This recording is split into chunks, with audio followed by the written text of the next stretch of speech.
नमस्कार, मैं राजकिशोर। आज इस खबर को बड़ा ध्यान से सुनिए क्योंकि आपके भविष्य और रोजगार से जुड़ी खबर है। बिहार सरकार ने सिपाही बहाली की प्रक्रिया को करने जा रही है प्रारंभ। जिन जिन अभ्यर्थियों ने मार्च और अप्रैल के बीच रजिस्ट्रेशन कराया और फॉर्म भरा, उनके अब परीक्षा की तिथि आ गए हैं नज़दीक। 16 मार्च से 3 अगस्त तक 6 चरणों में होगी परीक्षा और किन किन सावधानियों को बरतनी है, किसी के झांसे में न आवे।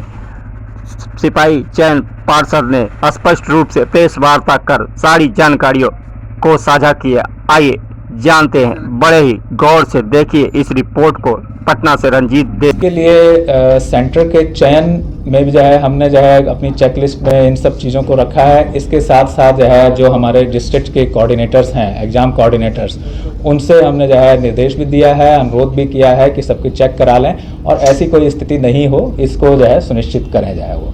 और जो है कि क्योंकि गर्मी का समय है, इसलिए पर्याप्त संख्या में जो है पानी वगैरह की व्यवस्थाएँ करके रखें, बिजली की व्यवस्थाएँ करके रखें, जनरेटर वगैरह के लिए और पानी आदि के लिए, चतुर्थ वर्गीय कर्मियों वगैरह के लिए, इन सब के लिए भी हम केंद्राधीक्षकों को राशि भी उपलब्ध कराते हैं।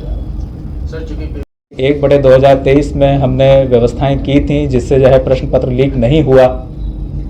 तो आपको मैं इतना ही कह सकता हूं कि अब जो व्यवस्थाएं या जो कार्यवाही होंगी उनसे सख्त ही होंगी, कम नहीं होंगी। ये कहूँगा कि परिषद स्वच्छ और कदाचार मुक्त वातावरण में परीक्षा और चयन आयोजित करने के लिए कटिबद्ध है और इसके लिए सारी व्यवस्थाएं कर रही है, कर भी ली हैं, अधिकतर हो गई हैं और इसके लिए सभी अभ्यर्थियों, उनके अभिभावकों तथा राज्य की जनता से हम लोग सहयोग की अपेक्षा रखते हैं। लोगों का केंद्रीय चयन परिषद सिपाही भर्ती की तरफ से इस संक्षिप्त प्रेस वार्ता में सभी लोगों का स्वागत है।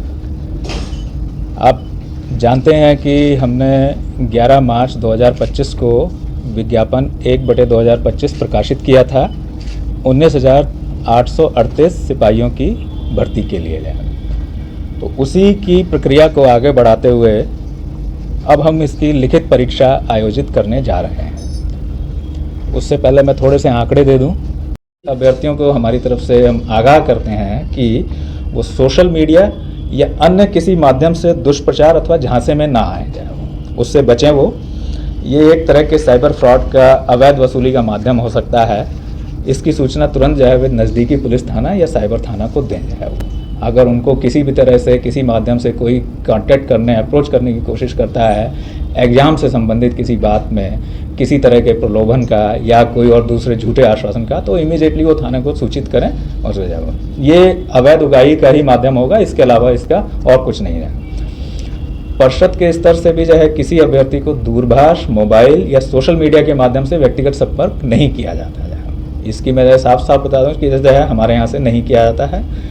परिषद और अभ्यर्थियों के बीच में जो संवाद है उसका माध्यम हमारी जो है वेबसाइट है, उस पर जो है सूचनाएं हम प्रकाशित करते हैं, या अभ्यर्थियों के आवेदन में जो रजिस्टर्ड ईमेल या मोबाइल नंबर हैं उन पर जो प्री रिकॉर्डेड ग्रुप मैसेजेस हैं उनके माध्यम से हम उनको जो है करते हैं। और कोई दूसरा माध्यम हमारे यहाँ से नहीं है।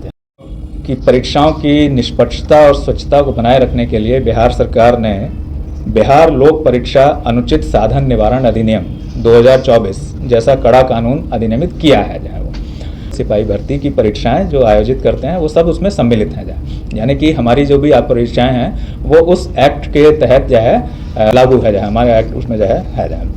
अब इस अधिनियम में अगर देखें तो किस तरह के कड़े प्रावधान हैं, तो इस अधिनियम में अभ्यर्थी, परीक्षा में संलग्न पदाधिकारी, किसी संस्थान अथवा व्यक्तियों द्वारा संगठित रूप में तथा सेवा प्रदाता आदि के द्वारा, यानी जो एजेंसी जो है सर्विस प्रोवाइडर्स हैं आदि के द्वारा परीक्षा की शुचिता को दूषित करने, प्रश्न पत्र लीक करने, उत्तर पुस्तिका आदि से छेड़छाड़ करने, पर रूप धारण, अनुचित साधनों को सुगम बनाने के लिए सुरक्षा उपायों का उल्लंघन करना। जैसा मैंने कहा कि बायोमेट्रिक्स हम लेंगे, उनमें अगर कोई व्यवधान पैदा करता है या आनाकानी करता है तो वो भी इससे कवर्ड है।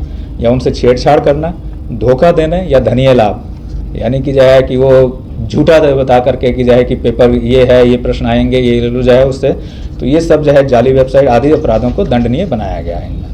और इन अपराधों के लिए 3 वर्ष से 10 वर्ष तक की सजाएं हैं और जुर्माना है जो कि 1 करोड़ अथवा उससे अधिक भी हो सकता है। और सेवा प्रदाताओं और अन्य संस्थानों के स्तर से संगठित रूप में किए गए अपराधों के लिए परीक्षा की समानुपातिक लागत की वसूली भी की जा सकती है और उनकी संपत्ति की कुर्की और उसका संपहरण भी किया जा सकता है। तो इस तरह के कड़े प्रावधान इस एक्ट में रखे गए हैं।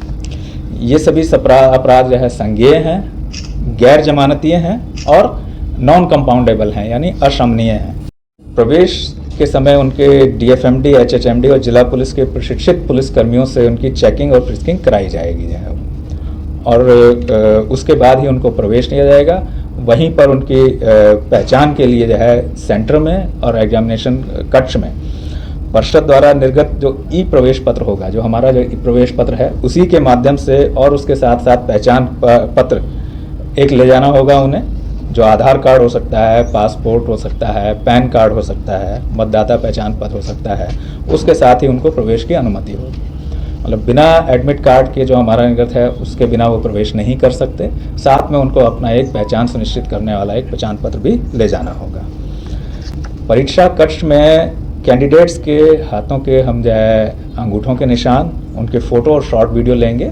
ये हमारा जो है उनका बायोमेट्रिक्स कलेक्शन रहेगा, जिसका उपयोग हम उस समय उनकी पहचान के लिए और बाद के जो चरण होंगे उसमें भी जो है उनकी पहचान करने और इम्पर्सोनेशन यानी पररूप धारण की संभावनाओं को नकारने के लिए उपयोग करेंगे जो है इनका। परीक्षा केंद्र में किसी भी तरह की लेखन सामग्री जैसे पेन, पेंसिल वगैरह नहीं ले जा सकेंगे।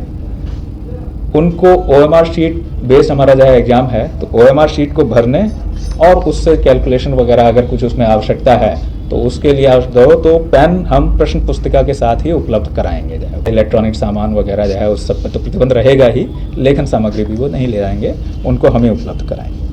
11 मार्च को हम लोगों ने विज्ञापन प्रकाशित किया था और 18 मार्च से आवेदन आमंत्रित करने शुरू किए, जो कि 25 अप्रैल तक चले। पहले 18 अप्रैल तक रखी थी उसकी डेट, उसको 25 अप्रैल तक बढ़ाया था, क्योंकि मार्च और अप्रैल के महीने में कई तरह के अवकाश आदि थे जिनकी वजह से बैंक आदि बंद हुए थे, तो इसलिए लोगों को ध्यान में रखते हुए उसको 25 तक बढ़ाया था।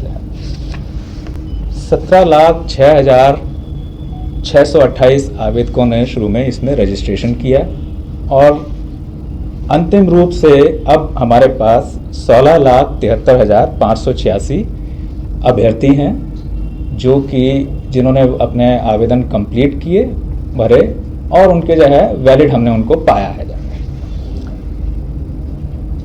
जो 17,06,628 आवेदन थे उसमें से 10,947 आवेदन पूर्ण नहीं थे, यानी उन्होंने रजिस्टर किया लेकिन फॉर्म भरा नहीं पूरा। 20,940 आवेदकों ने जो है अपना रजिस्ट्रेशन कैंसिल कर लिया था जो है, और उसके बाद 1,155 को जो है हम लोगों ने वैलिड नहीं पाया था। इनकी सूची भी हम लोगों ने 6 जून को प्रकाशित की है। तो इस तरह से अब 16,73,586 हमारे वैलिड अभ्यर्थी हैं। इनकी परीक्षा हम 16 जुलाई 2025 से प्रारंभ करके 3 अगस्त 2025 तक के बीच में 6 चरणों में लेंगे। तो ये 6 चरण हमारे 16 जुलाई, 20 जुलाई, 23 जुलाई, 27 जुलाई, 30 जुलाई और फिर उसके बाद 3 अगस्त रहेंगे। 16, 20 एक बार फिर 16 जुलाई